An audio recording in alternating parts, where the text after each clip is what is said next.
أما بعد فأعوذ بالله من الشيطان الرجيم بسم الله الرحمن الرحيم اليوم أكملت لكم دينكم وأتممت عليكم نعمتي ورضيت لكم الإسلام دينا قال النبي صلى الله عليه وسلم لا يؤمن أحدكم حتى يكون هواه تبعا لما جئت به أو كما قال عليه الصلاة والسلام صدق الله العظيم صدق النبي الكريم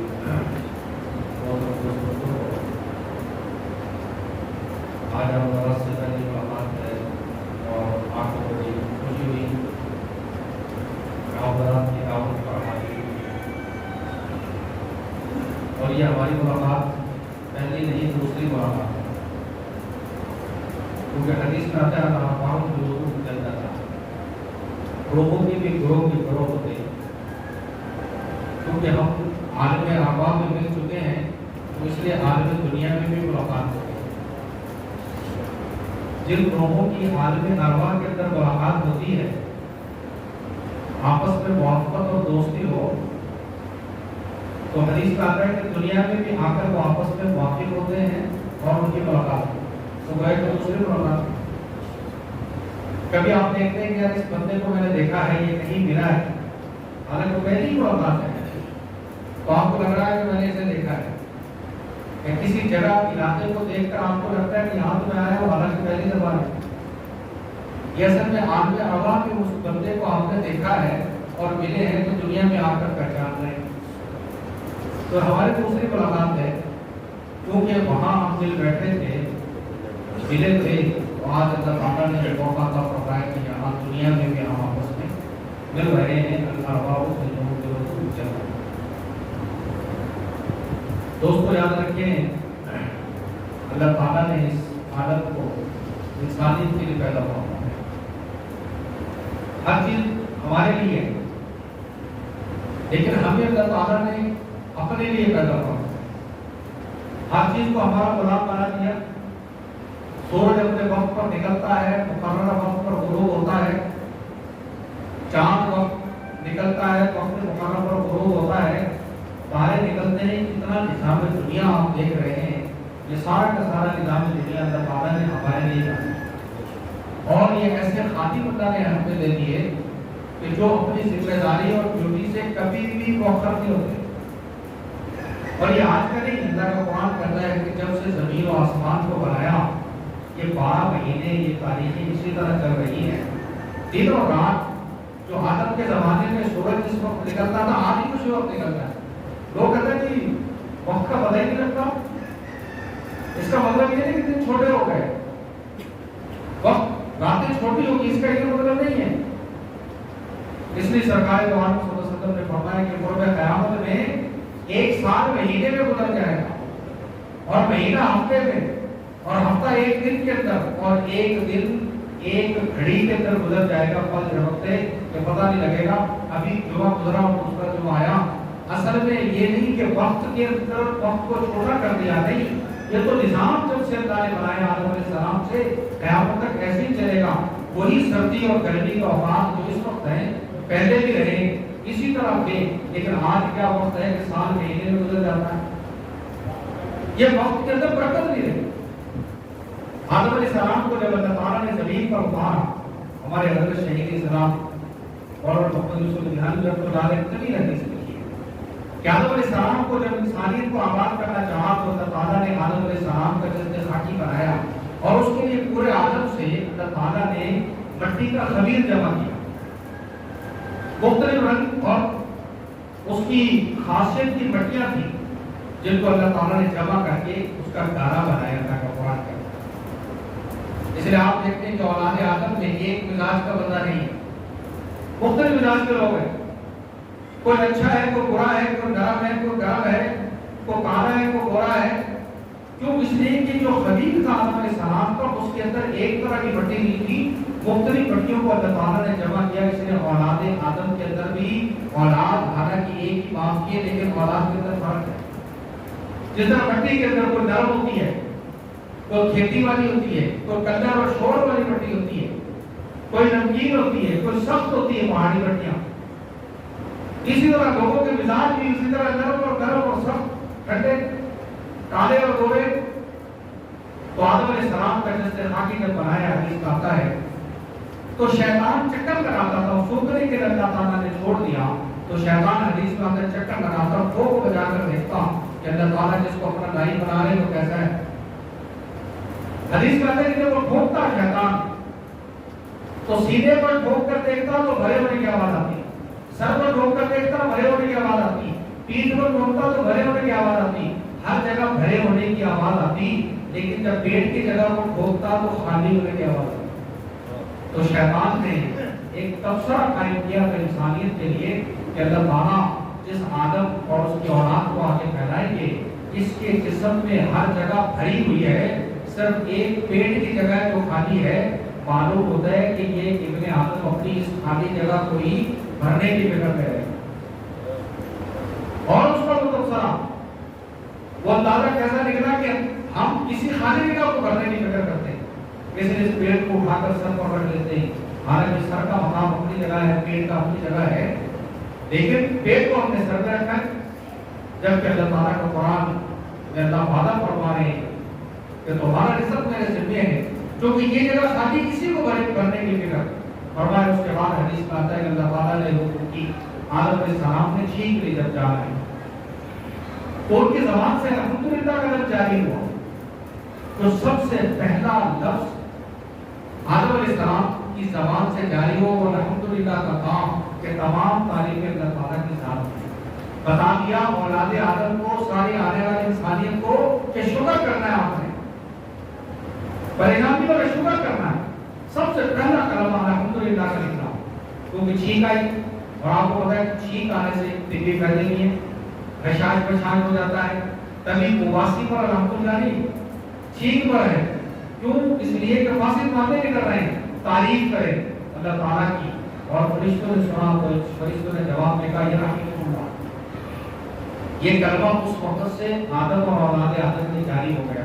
پھر حکم ہوا کہ جاؤ فرشتوں کے جواب کے بعد جا کر سلام کرو. آدم علیہ السلام آئے، السلام علیکم کہا، فرشتوں نے وعلیکم السلام ورحمۃ اللہ وبرکاتہ سے جواب دیا اور اس میں اضافہ کیا. تبھی کوئی سلام کرے تو جواب میں اضافہ کرے. وہ کہ یہ حکم نہیں ہے، وعلیکم کا سلام، وعلیکم السلام کافی ہے، لیکن اگر کوئی اضافہ کرے تو اچھی بات ہے. اگر وہ السلام علیکم ورحمۃ اللہ کہتا ہے تو جواب میں وعلیکم السلام ورحمۃ اللہ وبرکاتہ سے اضافہ کرے، اس کو وہ دعا دیتے. فرشتوں نے ایسا کیا تھا. پہلی ملاقات میں جو کلمہ جاری ہوا السلام علیکم کا ہوا، یہ السلام علیکم آدم علیہ السلام سے جاری ہوا تو قیامت تک باقی رہے گا. تبھی کہا کہ دو مسلمان والے آپس میں ملے، آپ نے بتایا کہ سلام کو پھیلاؤ، اس سے محبت بڑھتی ہے. تو آدم علیہ السلام سب سے پہلے ملاقات کی صرف فرشتوں کی ہوئی تو فرشتوں کو سلام کیا، انہوں نے جواب دیا. پھر اس کے بعد آدم علیہ السلام حدیث میں آتا ہے کہ لیٹے ہوئے اللہ تعالیٰ نے بائیں فصل سے اپنا ہوا کو پیدا فرمایا اور آدم علیہ السلام کو ذرا پتہ نہیں لگا. جب نیند سے اٹھے دیکھا حسین و زمین خاتون بیٹھی ہے، بڑے حیران ہوئے کہ یہ کون ہے. پوچھا کہ تم کون ہو؟ کہا کہ اللہ تعالیٰ نے مجھے آئے آپ کی بائیں فصل سے پیدا کیا اور اس لیے پیدا کیا کہ آپ اس سے اپنا پروس حاصل کریں. فرمایا کہ اچھا. ہاتھ بڑھایا آدم علیہ السلام نے کہ میری بیوی ہے، اللہ نے نکاح کر دیا اور باہر بھی مقرر کر دیا. عجیب بات ہے، یہ حضرت شہید اسلام نے پوری کبھی حدیث لکھی ہے اپنے موبائل پر. فرمایا کہ باہر مقرر کر دیا. آدم علیہ السلام جب ہاتھ بڑھایا تو ہمارے کا نہیں، ابھی مجھے ہاتھ نہ لگاؤ، پہلے میرا باہر ادا کرو، اس لیے کہ باہر محجر ہے، آئین کے ساتھ ہے، نفل باہر ہے. نفل باہر کا یہ حکم ہے کہ بیوی کے پاس جانے سے پہلے ادا کر دو، ورنہ بیوی پاس آنے سے روک سکتی ہے کہ پہلے باہر ادا کرو. ہاں اگر مؤخر ہے، مؤجل حمزے والا ہے، لیکن غیر محجر ہے تو وہ بعد میں دیا جا سکتا. تو باہر بھی نقل تھا کہا جی پہلے باہر ادا کیجیے. کہا اچھا تمہارا باہر کیا ہے؟ تو عزیز حضرت نے لکھا کہ ابا ہوا نے فرمایا کہ میرا باہر سرکار ہے تو آپ صلی اللہ علیہ وسلم پر درود بھیجنا ہے. یہ حضرت شہید نہیں ہے، درود بھیجے. اس سے کیا معلوم ہوا کہ سرکار دو عالم صلی اللہ علیہ وسلم کا انتخاب پہلے ہوا لیکن آپ کا ظہور آخر میں ہوا ہے. انتخاب پہلے ہو چکا. اس لیے ایک صحابی رسول نے پوچھا یا رسول اللہ صلی اللہ علیہ وسلم آپ کو نبوت و رسالت کب ملی؟ آپ نے فرمایا مجھے نبوت و رسالت اس وقت مل چکی تھی جب آدم اپنے جسم اور روح کے درمیان تھے. ابھی ان کے جسم میں روح نہیں پھوٹی گئی تھی کہ مجھے رسالت اور نبوت مل چکی تھی. آپ کا انتخاب ہو چکا. اس لیے حضرت مولانا قاسم نانوتوی رحمۃ اللہ علیہ عجیب بات لکھتے ہیں. فرماتے کہ دیکھو یہ دنیا جلسہ گاہ ہے. جلسہ گاہ میں مختلف عجیب باتیں ہیں بیان کرتے ہیں لیکن سب سے پہلے آپ وقت بڑے خطیب سے رہتے ہیں, بڑے حضرت سے رہتے ہیں کہ حضرت آپ وقت بتا دے کہ آپ نے بیان کے لیے وقت دے رہے ہیں. وہ وقت دیتے ہیں. اشتہار کے نام بھی ان کا درمیان میں بڑا ہوتا ہے. ایسے ہی باقی چھوٹے خطیب ادھر ادھر, ٹھیک ہے جی.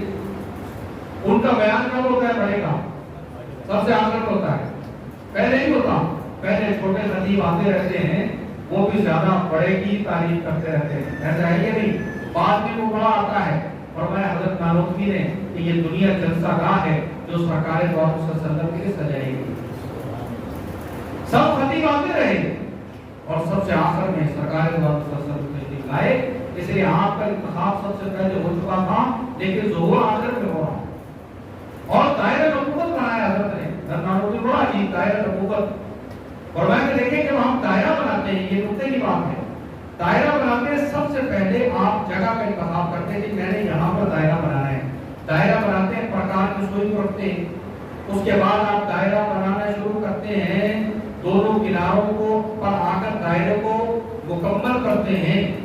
اس کے بعد پرکار کی سوئی کو اٹھاتے ہیں. ایسا ہی ہے درمیان میں نقطہ ظاہر ہوتا ہے کہ یہاں پر سوئی لگی ہوئی تھی, یہ سوئی والا نشان ہے. یہ نشان بتا رہا ہے کہ اس نشان پورا ایک دائرے کا وسط ہے, عین ہے, عدل ہے. ایسا ہی اور میں دائرہ نبوت جب اللہ نے بنانا شروع کیا, حضرت آدم علیہ السلام سے دائرہ نبوت بننا شروع ہوا. کرتے کرتے حضرت عیسیٰ پر آ کر دونوں کناروں کو ملا دیا. اس لیے اللہ نے قرآن مجید میں اس کی طرف اشارہ بھی فرما دیا, ان مثل عیسیٰ عند اللہ کمثل آدم, کہ ہمارے ہاں عیسیٰ کی مثال ایسے جیسے آدم کی مثال. ایک تو وہ وجہ مسئلہ تو مشہور ہے کہ اللہ تعالیٰ نے آدم علیہ السلام کو بغیر ماں باپ کے پیدا کیا, حضرت عیسیٰ کو بغیر باپ کے پیدا کیا. اللہ نے فرمایا ان مثل عیسیٰ عند اللہ کمثل آدم. دوسری مثال, دوسری وجہ کسی مفسر نے کہ حضرت نانوتوی نے یہ بات بڑی عجیب لکھی ہے کہ دائرہ نبوت چونکہ آدم سے شروع ہوا تھا اور حضرت عیسیٰ پر آ کر وہ ملا تھا, لہذا اللہ نے فرمایا ان مثل عیسیٰ عند اللہ کمثل آدم. یہاں چونکہ دونوں قریب ہو گئے. بس میں اب جب پرکار کی سوئی آپ اٹھاتے درمیان میں نقطہ ظاہر ہوتا ہے جو بتاتا ہے کہ اس پورے دائرے کا وسط ہے, عین ہے, قدر ہے. فرمایا کہ بالکل اسی طریقے سے فرمایا کہ آپ سرکار دو عالم صلی اللہ علیہ وسلم اس دائرے کے بالکل وسط میں ہیں. تمام انبیاء کی رسالت و نبوت آپ کے گرد گھومتی ہے. آپ وسط نبوت, آپ مرکز نبوت, آپ عین نبوت.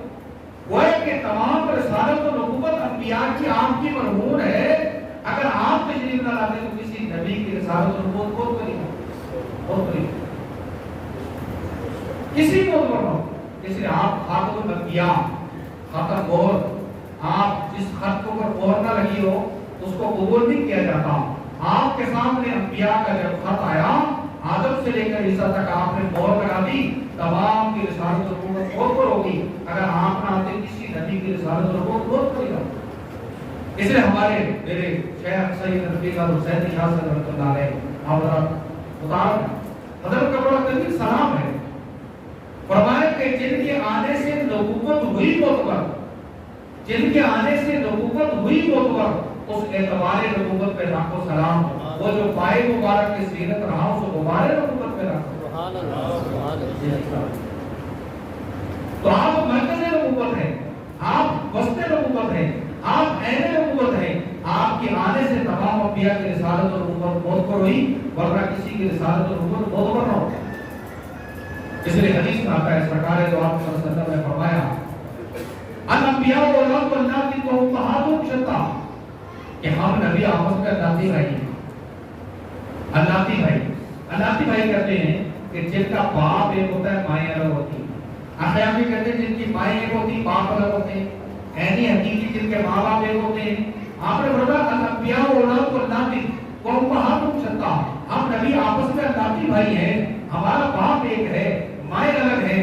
مطلب یہ کہ اصل کے اعتبار سے ہمارا تمام انبیاء کا دین اصل میں ایک ہی دین ہے، عقیدہ بعث، عقیدہ رسالت، عقیدہ رسالت و نبوت۔ فرمایا اس میں ان عقائد کے اندر فرمایا کہ تمام انبیاء کا عقیدہ ایک ہی ہے، ہاں شریعت بھی ان کے مختلف، وہ باہر تمام انبیاء ایک ہی دین کے اوپر ہے، لیکن مائیں مختلف ہے۔ اس لیے سرکار اور فرمایا کہ میں آخر میں آیا، تمام انبیاء کی رسالت اور نبوت کو مکمل کیا۔ اس لیے حضرت فرماتے ہیں دائرہ نبوت آپ مرکز ہیں، آپ وسط ہیں، آپ عین ہیں، آپ عدل ہیں۔ اس لیے سرکار کو آپ صلی اللہ علیہ وسلم کی برکت سے اس امت کی بھی فضیلت ہے۔ اس لیے ہمارے شہید اسلام فرمایا کرتے ہیں دیکھو جو نعمت، جو امتیاز اللہ نے اس امت محمدیہ کو دیا کسی کو نہیں دیا۔ فرمایا کہ 3 نعمتیں ہمیں ملی ہیں، کتنی 3 نعمتیں، اور فرماتے ہیں تینوں کی قدر کریں۔ کیا نعمتیں؟ رسول اللہ کی نعمت، دوسری بیت اللہ کی نعمت، تیسری کلام اللہ کی نعمت۔ اور کہ یہ 3 ایسی نعمتیں جو کسی امت کے حصے میں نہیں آئی تھی، ایسا رسول ایسا نبی کسی کو نہیں ملا ہے۔ ہر نبی کہہ دے گا نفسی نفسی، لیکن آپ کی شفاعت کے اوپر بخشش ہوگی اس وقت۔ اور آپ نماز پڑھتے ہیں، قدمین سریمین سوچ جاتے ہیں، حضرت عائشہ پوچھتی ہیں کہ کیا وجہ ہے کہ آپ اتنی لمبی طویل نمازیں پڑھتے ہیں، آپ کی تو بخشش ہے، اور میں امت کی فکر دیتا ہوں۔ اور جاتے ہوئے بھی السلام وما ملکت ایمانکم، آخری وقت میں بھی نصیحت فرما رہے ہیں امت کی فکر، امت کا کیا ہوگا، یہ نبی اللہ نے ہمیں عطا فرمایا۔ اور دوسری بیت اللہ کی نعمت، ایسا گھر عطا فرما دیا جو کسی امت کے حصے میں نہیں آیا، کیونکہ پہلے قبلہ بیت المقدس تھا، پہلی امت بیت المقدس کی طرف کر کے نماز پڑھتے تھے، لیکن حدیث میں جب آپ مدینہ تشریف لے رہے 16-17 ماہ آپ نے بیت المقدس کی طرف منہ کر کے نماز پڑھی، بخاری کی روایت ہے، لیکن آپ چاہتے تھے کہ تعبیر ابراہیمی کو بیت اللہ قبلہ بنا دیا جائے۔ فرمایا کہ قرآن مجید میں دوسرے پارے میں اس کے احکام نازل ہوئے، مگر نگاہ کا شطر اور تصویر آتا ہے۔ کسی نے بیت اللہ صرف ہمارے حصے میں آیا ہے، کسی نے بیت اللہ کی طرف منہ کر کے نماز نہیں پڑھی۔ اس لیے حضرت سلیمان علیہ السلام اور تبھی اس امت نے جتنا بیت اللہ کو آباد کیا کسی امت نے آباد نہیں کیا۔ حضرت سلیمان علیہ السلام حدیث میں آتا ہے کہ بیت اللہ کا طواف کیا، اللہ نے بڑی طاقت عطا فرمائی تھی سلیمان علیہ السلام کو، ہوائیں فضائیں ان کی غلام تھی، ان کا تخت شاہی لے کر اڑا کرتی تھی اور مخلوق اس پر بیٹھتی تھی۔ حضرت کا تخت شاہی آیا، سلیمان علیہ السلام کا طواف کیا، بیت المقدس کی طرف چلے گئے، بیت اللہ آباد نہیں تھا۔ اللہ کے گھر میں اللہ سے شکایت کی، شکوہ کیا کہ اللہ میں تیرا گھر ہوں، یہ تیرے نبی ہے، پیغمبر ہے، ان کو اتنی بادشاہت اور طاقت تو نے عطا کی ہے، چرند پرند کے غلام ہیں۔ ہوا جو تھی نا حضرت سلیمان علیہ السلام کی جاسوسی یہ ہوا کرتی تھی، اس لیے ایسا جاسوس کسی کا نہیں ہو سکتا بھی، کوئی ایسی جگہ جہاں ہوا نہ ہو، اس لیے کوئی خبر ایسی نہیں تھی جو حضرت سلیمان علیہ السلام کو نہ پہنچتی ہو، اس لیے کہ ہوا ہی نے کو آ کر پہنچانا تھا، آپ کہیں بھی چھوٹ جائیں گے ہوا کو ہوگی نا وہاں۔ اس لیے سلیمان علیہ السلام کی جاسوسی ہوا کرتی تھی، چرند و پرند کی بولیاں، بڑے بڑے جنات اور دیووں کے غلام۔ اب جب طواف کر کے بیت المقدس کی طرف گئے تو اللہ کے گھر نے اللہ سے شکوہ کیا کہ اللہ میں تیرا گھر، یہ تیرے پیغمبر ہیں، انہوں نے میری آبادی کی کوئی فکر نہیں کی، میرا حال بھی پوچھا اور بیت المقدس کی طرف چلے گئے، یہ شکایت کی۔ تو حدیث میں آتا ہے کہ اللہ تعالیٰ نے اپنے گھر کو جواب دیا کہ میرے گھر ابھی تو میں نے بیت المقدس کو آباد کرنا ہے، تیری آبادی کے لیے میں نے اپنے آخری نبی اور اس کی امت کو چن رکھا ہے جو اپنے سجدے، اپنے پیشانی سے سجدوں سے تیرے شہر کو گھر دے گی۔ اسے جتنا بیت اللہ کو اس امت نے آباد کیا کسی نے نہیں کیا ہے۔ جب حاجی جاتے تو لاکھوں کی تعداد کے اندر، اور اللہ نے قرآن مجید میں مکہ کو ام القریٰ فرما دیا. مفسرین عجیب بات لکھتے ہیں, یہ ام القریٰ کا کیوں کہا؟ بستیوں کی ماں. جتنے بھی حاجی چلے جاتے ہیں نا سارے سما جاتے ہیں. کیوں؟ اس لیے کہ ماں اس لیے کہہ دیا کہ جتنے بھی حاجی آتے ہیں, اب کتنے لاکھ حاجی وہاں پر پہنچتے ہیں, لیکن کوئی ایسا ہوتا ہے جس کو جگہ نہ ملے. اور ایک وقت کے اندر مکہ کے اندر حج کے موقع پر سارے حاجی جمع ہو جاتے ہیں, ورنہ بعض مدینہ میں ہوتے ہیں, بعض مکہ میں ہوتے ہیں. لیکن جب حج شروع ہوتا ہے تو پھر سارے کے سارے مکہ میں آ جاتے ہیں میرا جانے کے لیے. اس لیے کہا ان کو پڑھا یہ تمہاری ماں ہے. یہ نہ سمجھنا کہ کیونکہ ماں کے پیٹ میں جب بچہ بڑا ہوتا رہتا ہے تو پھر اسی طرح اس کا پیٹ بھی بڑا ہوتا رہتا ہے کہ 5 ماہ کا, 6 ماہ کا, 7 ماہ کا, 8 ماہ کا جیسے بچہ بڑھتا ہے تو پیٹ بھی بڑھتا رہتا ہے, اس کی گود بھی وسیع ہوتی رہتی ہے. یہ اوپر پڑا بستیوں کی ماں ہے, جتنے بھی آ جاؤ گے گود میں سما جاؤ گے, تبھی ماں کہاں ہے. اب بیت اللہ تو میں بتا رہا تھا کہ دیکھیں حج کے موقع پر حاجی جمع ہو کر بیت اللہ کو آباد کرتے ہیں. کتنا آباد کرتے ہیں, جگہ نہیں ہوتی. اس لیے توسیع ہر سال کے دن توسیع ہو رہی, نئی بلڈنگیں نئی توسیع کی جا رہی ہے, کہ اس کے باوجود جگہ تک پڑ رہی ہے بہت نہیں. اب یہ جو کورونا کے دن آئے تھے اس میں سعودی حکومت نے بڑا کام کیا. جانا ہوا رمضان سے کچھ پہلے تو اتنے انتظامات ہوئے کہ جو 2 سال کا جو وقفہ تھا اس میں اس حکومت نے وقت ضائع نہیں کیا, اسی پر کام بڑا کام کیا. نئی عمارتیں, نئی تعمیریں, کیونکہ حاجی آنے گئے وقت ملا جب آپ گئے تو اتنے انتظامات تھے کہ آپ کے لیے حج عمرہ کرنا بڑا ہی آسان ہے. تو اللہ نے دیکھو اپنے گھر کو آباد کروایا, تو ایسا بیت اللہ ہمیں عطا فرما دیا. یہ دوسری نعمت جو کسی اور امت کے حصے میں نہیں آئی. ایسا تیسرا انعام جو اس امت کو ملا وہ کلام اللہ کا انعام ملا ہے, قرآن مجید. ایسا کلام دنیا کا کوئی بھی قاری رنگ و نسل, زبان, اختصاصیت, ماحول, رہن سہن, کھانے پینے, اوڑھنے بیٹھنے, ہر چیز کے اندر اختلاف ہے, لیکن قرآن پڑھے گا تو پوری دنیا کا قاری ایک ہی قرآن ہے. اس لیے آپ نے فرمایا میرا معجزہ ہے قرآن مجید, میرا معجزہ جو قیامت تک باقی رہے گا. اور یہ معجزہ وہ معجزہ ہے کہ جس کو ہم بھی دیکھ سکتے ہیں. ورنہ فرمایا آپ نے کہ ہر نبی کا معجزہ اس کی زندگی تک باقی رہتا ہے, لیکن میرا ایک معجزہ قیامت تک باقی رہے گا.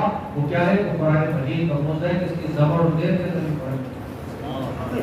زبر و زیر کے اندر وہ حافظ قرآن جو سینے میں قرآن محفوظ کرتے ہیں, اللہ تعالیٰ کو اپنا نام دے دیتے ہیں.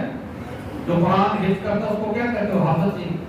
اور الحافظ اسماء الحسنی اٹھا لے, الحافظ اللہ کا نام ہے, اسماء الحسنی ہمیں ہے یا نہیں؟ اللہ تعالیٰ ان بچوں کو اپنا نام دے دیتے جو قرآن مجید یاد کرتے ہیں. اور اس کو اللہ تعالیٰ نے اتنا آسان کر دیا کہ اس کو پڑھنا آسان ہو گیا. اور عجیب بات ہے, پہلی امتوں کو جو کتاب ملتی تھی وہ امت اس کتاب کو یاد نہیں کر سکتی تھی. عجیب بات ہے, حفظ نہیں کر سکتی. تورات, انجیل, زبور کا کوئی حافظ نہیں ملے گا, اس کو یاد وہ امت کر نہیں سکتی تھی. صرف اس زمانے کا جو نبی تھا جس پر وہ کتاب اتری تھی وہی اس کتاب کا حافظ ہوتا تھا, لیکن اس کی امت حفظ نہ کر سکتی, یاد نہ کر سکتی جب تک وہ تورات, انجیل کو پڑھتے رہتے. جب کتاب بند کرتے کوئی لفظ ذہن میں نہیں رہتا. یہ معجزہ ہے اور اس امت پر کرم ہے اللہ کا کہ آج سیدھے میں قرآن مجید محفوظ کرتے ہیں. یہ سرکار دو عالم صلی اللہ علیہ وسلم کی برکت سے, آپ کی برکت سے ہمیں یہ تحفہ ملا, انعام ملا. اس لیے قرآن مجید کی قدر کرو. رمضان میں تو رمضان میں پڑھتے ہیں قرآن مجید, لیکن پورا سال کم لوگ ہیں جو قرآن مجید, کیونکہ اس کا عشق اور محبت ہمارے سینے میں اللہ نے ڈالا. اس لیے سمجھ نہ آئے پھر بھی پڑھتے ہیں. اب جو بچے سارا دن پڑھتے ہیں, حفظ کرتے ہیں, ان کو ایک لفظ بھی سمجھ نہیں آتا کہ اللہ کیا کہہ رہے ہیں. یہاں پر انسان کے نفسیات ہے, کسی کوئی مضمون آپ پڑھیں, اگر آپ کو سمجھ نہ آئے تو آپ پڑھیں گے اس کو, بور ہو جائیں گے. ہاں بچے رٹا لگا لیتے ہیں کہ کل امتحان دے رہے ہم نے, لیکن تو رٹا مار کر وہ پاس ہو رہا ہے انہوں نے, تو لیکن ان کو سمجھ نہ آئے تو انسان کسی مضمون کو پڑھے, اس کو سمجھ نہ آئے تو وہ بور ہو جاتا ہے, دوبارہ اس کو نہیں پڑھتا. لیکن قرآن مجید ایسا معجزہ ہے کہ آپ روزانہ پڑھتے رہو گے محبت بڑھتی رہے گی اور آپ کو مزہ آتا رہے گا. یہ موضوع ہے. حالانکہ سمجھ نہیں آ رہی ہے. ضرورت تفسیر بڑی ہے, ترجمہ بڑا ان کو تو سمجھ آئے گی. جو طالب پڑھاتے ہیں اگر انہوں نے تفسیر نہیں پڑھی تو ان کو بھی نہیں پتا کہ اللہ یہاں پر کیا کہہ رہے ہیں. اگر آپ یاد کرتے تو اس کی تفسیر بھی پڑھ لیتے. جب آپ قرآن مجید پڑھیں گے نماز کے اندر تو آپ کو کتنا مزہ آئے گا کہ اللہ تعالیٰ کیسے ان سے بات, تو کیسا انعام اللہ نے دے دیا اور اس کی محبت اس امت کے سینے میں اتار دی. اور دوسرا بیت اللہ کا انعام, بیت العزت. فرمایا بیت اللہ کی بالکل سیدھ کے اندر آسمان دنیا پر بیت العزت ہے, بیت حکمت, جو بالکل بیت اللہ کی سیدھ کے اللہ نے آسمان دنیا پر بنائی ہے, جو ہمیں یہاں سے نظر آتا ہے آسمان. فرمایا کہ وہ مؤسسین فرمایا اتنی سیدھ کے اندر ہے کہ اگر بیت اللہ بیت العزت سے کوئی چیز اگر گرائی جائے تو فرمایا کہ وہ سیدھی بیت اللہ کی چھت پر گرے گی, مطلب اس سیدھ کے اندر. اور عجیب بات ہے, ہوائی جہاز میں نماز ہو جاتی ہے. حالانکہ ہوائی جہاز آپ 35-40 ہزار فٹ کی بلندی پر ہوتے ہیں تو آپ کے سامنے بیت اللہ تو نہیں ہے, وہ تو ہزاروں فٹ نیچے ہے. ایسا نماز کیوں ہو جاتی ہے؟ اس لیے ہو جاتی ہے کہ اس کی فضا بھی بیت اللہ کے اوپر میں ہوتی ہے, کیونکہ بیت العزت تک وہ فضا بھی. اس لیے کوئی تہ خانے کے اندر نیچے سے نیچے نماز پڑھے تو سیدھا حرام میں تہ خانے بیت اللہ اوپر ہوتا ہے. طاقت سرا سے لے کر سدرۃ المنتہا تک وہ فضا بھی بیت اللہ کے حکم میں ہوتی ہے. اس لیے آپ زمین کے تہوں کے اندر نماز پڑھیں یا فضاؤں کے اندر نماز پڑھیں, آپ کی نماز ہو جاتی ہے, کیونکہ وہ زمین اور وہ فضا بھی بیت اللہ کے حکم میں ہوتی ہے. ایسا اللہ نے ہمیں گھر رکھا. بیت المقدس بھی اس طرح نہیں تھا, لیکن اس امت کے لیے اللہ نے جو تحفہ دیا یہ خاص امت ہے. نبی حدیث میں آتا ہے کہ انبیاء کی گواہ جو ہے وہ یہ امت محمدیہ بنے گی. فرمایا کہ حدیث میں آتا ہے کہ نبی پیش ہوں گے اللہ کے دربار میں, اللہ پوچھیں گے تم نے کام پورا کیا؟ ہر نبی کہے گا ہم نے کام پورا کیا. تو ان کی امت کہے گی نہیں ہمارے پاس کوئی بشیر اور نذیر نہیں آیا. اللہ کہیں گے انبیاء سے کہ اچھا گواہ لاؤ, گواہ میں امت محمدیہ پیش کی جائے گی. ہم کتنے ناقص ہیں, نالائق ہیں, لیکن اللہ تعالیٰ نے کتنا بڑا اعزاز دیا ہے سرکار دو عالم صلی اللہ علیہ وسلم کی برکت سے کہ ہمیں پیش کیا جائے گا کہ بتاؤ ان انبیاء کے حق میں گواہی دیتے ہو. ہم کہیں گے, حدیث بخاری کی روایت ہے, ہم کہیں گے ہاں جی ان انبیاء نے کام پورا کیا. ہر نبی نے قوم کو ڈرایا, خوشخبری دی, لیکن قوم نے نافرمانی کی. تو وہ امت اعتراض کرے گی کہ اللہ یہ تو گواہ بن نہیں سکتے, اس لیے کہ یہ تو بعد میں آئے ہیں. گواہ تو وہ ہوتا ہے کہ جس نے ایسی گواہ آنکھوں سے وہ معاملہ دیکھا ہو. یہ تو بہت بعد کی امت ہے, پہلے تو یہ تھی نہیں. جس زمانے میں یہ نبی ہے یہ گواہی کیسے دے سکتی ہے؟ تو ہم سے پوچھا جائے گا, اللہ پوچھے کہ بتاؤ یہ اعتراض کر رہے ہیں, تو ہم کہیں گے ہمارے محبوب سرکار دو عالم صلی اللہ علیہ وسلم نے جو بات فرمائی ہے وہ ایسے ہے جیسے ہم نے اپنے آنکھوں سے دیکھ لیا. ہم نے اپنی آنکھوں سے دیکھ لیا کہ آپ نے فرمایا کہ ہر نبی نے اپنا کام پورا کیا, امتوں نے نافرمانی کی, اور ہم گواہ بنیں گے. اس لیے وہ صحابہ رسول جن کے پاس ایک آیت تھی, خاص سورۃ توبہ کی آخری آیت لقد جاءکم رسول من انفسکم, وہ صحابہ رسول حضرت خزیمہ ہے, خزیمہ انصاری. آپ نے گھوڑے کا ایک معاملہ کیا کسی کے ساتھ, آپ نے فرمایا کہ آ جاؤ میں تمہیں قیمت دے دیتا ہوں. آ رہے کہ راستے میں کوئی اور مل گیا, اس نے اس گھوڑے کی زیادہ قیمت لگا دی تو اس نے اس کو دے دیا. تو آپ نے فرمایا میرے ساتھ معاملہ ہوا تھا تیرا, بزرگ نے نہیں ہوا, کوئی گواہ نہ ہو. بزرگ ساری آئے رکا, بالکل ایسا معاملہ ہوا میرے سامنے ہوا. گھوڑا آپ نے لے لیا, قیمت ادا کر دی. آپ نے خزیمہ ساری سے کہا کہ تو تھا نہیں. فرمایا آپ صلی اللہ علیہ وسلم آپ آخرت کی جنت اور جہنم کا ذکر کرتے ہیں, ہم ان پر یقین لاتے ہیں. آپ غیب کی خبریں ہمیں دیتے تو ہم یقین لاتے ہیں جو ابھی ہم نے اپنے آنکھوں سے دیکھی نہیں. اور یہ دنیا کے ایک معاملہ, اس میں آپ غلط بیان نہیں کریں گے, ایسے کیسے ہو سکتا ہے؟ میں نے تبھی آپ کے حق میں گواہی دی. آپ نے خوش ہو کر ان کو احساس دیا کہ اس خزیمہ کی ایک کی گواہی 2 کے برابر ہے. اور دیکھیں اچھی بات ہے, دین کے شریعت کے ہر حکم میں بڑی حکمت ہوتی ہے. ہوا کیا, بعد میں حضرت سیدنا ابوبکر صدیق رضی اللہ عنہ حضرت عمر بن خطاب کو جمع کیا, کہا بلایا اور کہا کہ قرآن مجید کو جمع کرتے ہیں, بین الطفتین اور آج میں لکھتے ہیں تاکہ قرآن محفوظ ہو جائے. یاد تو سب کو تھا لیکن محفوظ ہو جائے گا تاکہ پھر حضرت عثمان بن، اچھا یہ قرآن مجید محفوظ ہوا، بڑی لمبی تاریخ ہے، محفوظ ہونے کے بعد حضرت حفصہ کے پاس رہا، بعد میں حضرت عثمان بن عفان کا جو نام آتا ہے کہ انہوں نے قرآن مجید کو لکھوایا، یہ بعد میں نہیں، اس زمانے میں ہی قرآن جمع ہو گیا تھا، اور اس کے جمع کے اندر اتنی احتیاط کی گئی تھی۔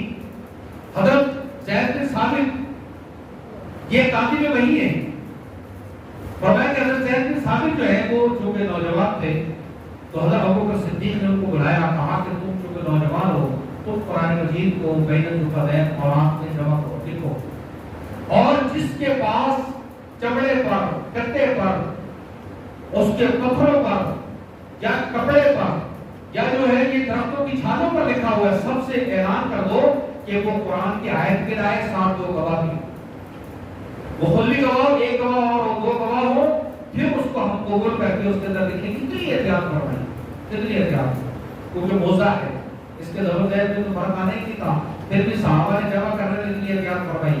فرمایا کہ پھر قرآن مجید کو جب جمع کیا، اور تو حضرت یہ آیات جو تھی یہ حضرت خزیمہ انصاری کے پاس تھی، گواہ نہیں تھا کوئی، یاد تھی سب کو، گواہ نہیں تھا، کیونکہ شرط تھی گواہی تو ہونی چاہیے۔ اب وہ چیز، وہ اعزاز جو سرکار کو صلی اللہ علیہ وسلم نے ان کو دیا تھا وہ یہاں کام آ ہے۔ حضرت خزیمہ لائے کہ میرے پاس ہے، کہا گواہ، آج گواہ تو نہیں ہے، یہاں تو ہے، گواہ لاؤ۔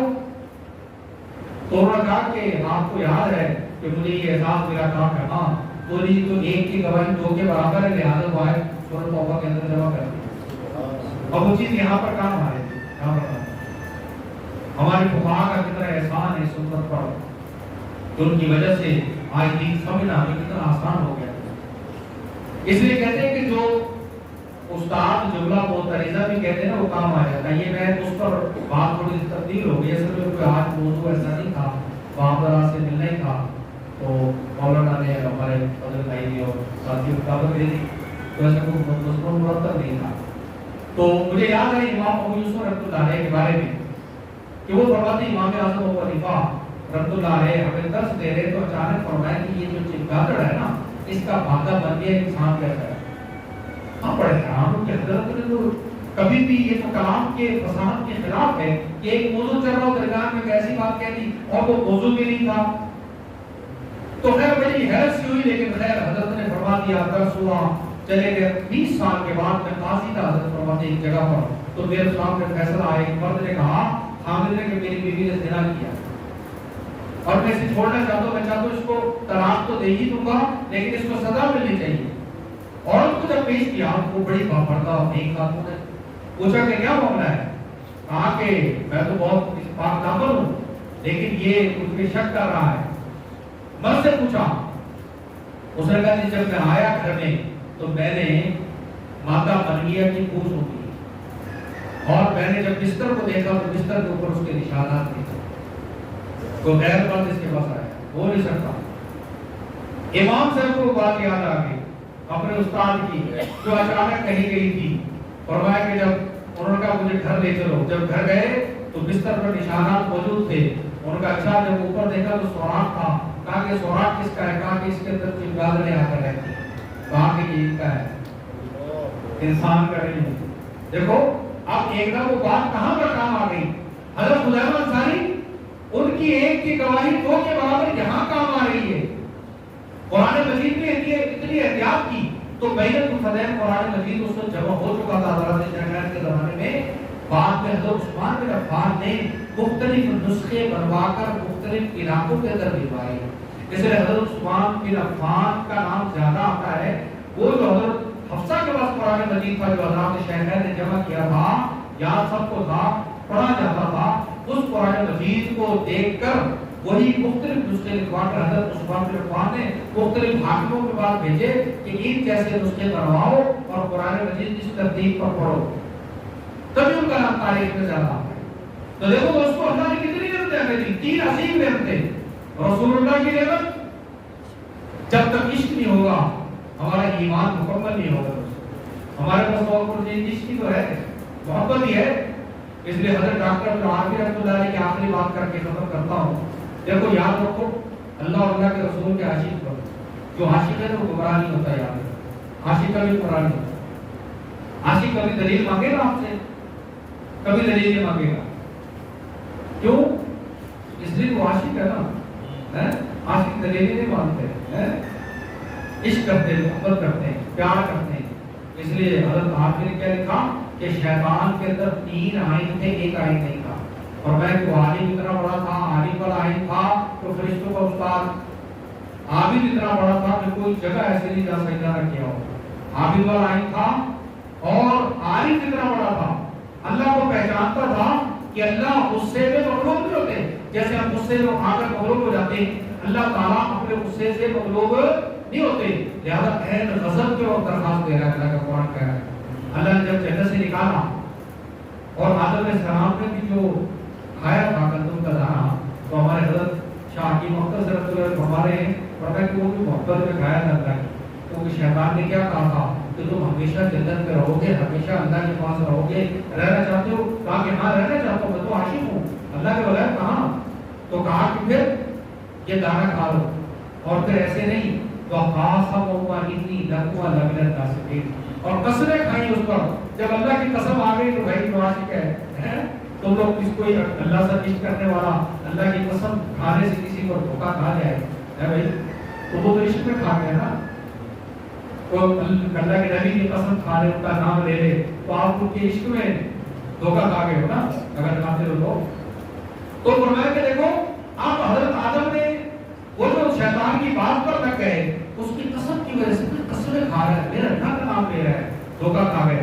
اللہ تعالیٰ نے زمین پر اتار دیا ربنا ظلمنا انفسنا. اس کے بعد شیطان کو جب نکالنا اللہ نے اتنے غضب میں نکالا. اللہ کا قرآن کہتا ہے فخر فإنک رجیم فإن علیک اللعنۃ إلی یوم الدین. نکل جا مردود، تم پر قیامت تک لعنت ہے. کتنا غضب ہوگا، کتنا غصہ ہوگا. اے غصے میں درخواست دے رہا ہے فَقْدُرْنِي إِلَىٰ يَوْمِ يُبْعَثُونَ. بھئی بتاؤ تمہارا بہت غصے کا کرو جس سے تم نے وہ لے لی ہو، چھوٹی موٹی لے لی ہو تو غصے میں ہے تو بتاؤ بھائی کوئی دیکھتے ہو کہ موڑ ابھی موڑ خراب ہے بھائی ابھی نہیں ابھی غصے میں ہے. غصے میں تو درخواست دے کے جاتے ہو چھوٹی چاہیے وہ تو پھاڑ کے بیٹھ جائے گا. جی اب اللہ تعالیٰ ایک غضب میں ہے لیکن شیطان چونکہ عارف نہیں تھا، پہچانتا تھا کہ اللہ تعالیٰ اپنے غصے سے مغلوب نہیں ہوتے. این غضب میں درخواست دے رہے ہیں. اللہ کہہ رہے ہیں کہ نکل جا مردود یہاں سے دب ہو جا، قیامت تک تجھ پر لعنت ہے. کہہ رہے پھر فَانظُرْنِی إِلَىٰ يَوْمِ يُبْعَثُونَ، مجھے پھر یوم یبعثون تک مہلت دے دو. اس وقت کو کیا عارف تھا اور اللہ نے کہا نہیں یوم یبعثون تک تم مفسرین فرماتے ہیں مہلت لے رہا تھا. اس لیے لے رہا تھا کہ یوم یبعثون تک مہلت مل جائے گی تو میں مروں گا ہی. تو اس وقت تو مردوں کو اٹھایا جانا ہوگا، زندہ کیا جانا ہوگا تو پھر موت ہی مجھ پر نہیں آئے گی. تو اللہ نے فرمایا نہیں الہ یوم وقت معلوم، ایک وقت مقرر تک تجھ کو مہلت ہے. جاؤ لیکن جو میرے عاشق ہوں گے وہ کبھی بھی گمراہ نہیں ہو سکیں گے. اب 3 آئین شیطان میں تھے لیکن عشق والا آئین نہیں تھا. شیطان میں عشق والا آئین نہیں تھا. تبھی جب اللہ نے کہا سجدہ کر دلیلوں میں پڑ گیا. اللہ کیوں؟ علت میں پڑ گیا. کیوں کروں جی؟ میں تو آنکھ سے اور یہ مٹی سے آنکھ اوپر جاتی مٹی نیچے، یہ جستے خاکی ہے، میں کیوں اس کو سجدہ کروں؟ اب وہ نافرمانی کی وجہ سے چونکہ اس کے اندر عشق نہیں تھا. اگر عشق کا آئین ہوتا تو شیطان گمراہ نہ ہوتا. اس لیے دلیلوں کے پیچھے آج جو لوگ پڑھتے ہیں نا جی کہ ہمیں ثابت کرو کہ دلیل کیا ہے، بلکہ لوگ یہاں تک پوچھ لیتے ہیں کہ 5 نمازیں کیوں ہیں. کیونکہ میں الحمدللہ دنیا میں جاتا ہوں تبلیغ کے سلسلے میں بہت کے لیے بلاتے ہیں لوگ ادھر، تو دنیا میں جاتے ہیں تو وہاں کے جو نوجوان ہیں نا ہمارے یہاں کے نوجوان سے مختلف ہیں. وہ ہم سے کہہ دیتے ہیں کہ مولانا آج 5 نمازوں کے لیے 3 نہیں ہو سکتی.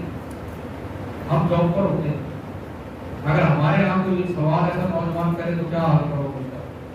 ہم کو بچہ وہی پڑھا پڑا ہے، ہر چیز کو لاجک مانگتا ہے. کہتا ہے جی فجر زور اثر مغرب عشاء 5 کیوں ہے؟ لاجک کیا ہے؟ جو عاشق ہوگا اس کے سامنے لاجک اسے پوچھے گا لاجک نہیں، اس نے تو عمل کرنا ہے. یہ محبت اور عشق ہوتا ہے. حضرت حذیفہ حضرت کون سے تو حضرت جو 2 تھے، حضرت زید بن دسرہ تھے اور دوسرے حضرت خبیب رضی اللہ عنہ جن کو شہید کیا جا رہا تھا. کافروں نے پکڑ لیا. کہا خبیب کوئی آخری خواہش ہے؟ یقین ہے بہت کا کہ بالکل میں نے قتل ہو جانا ہے.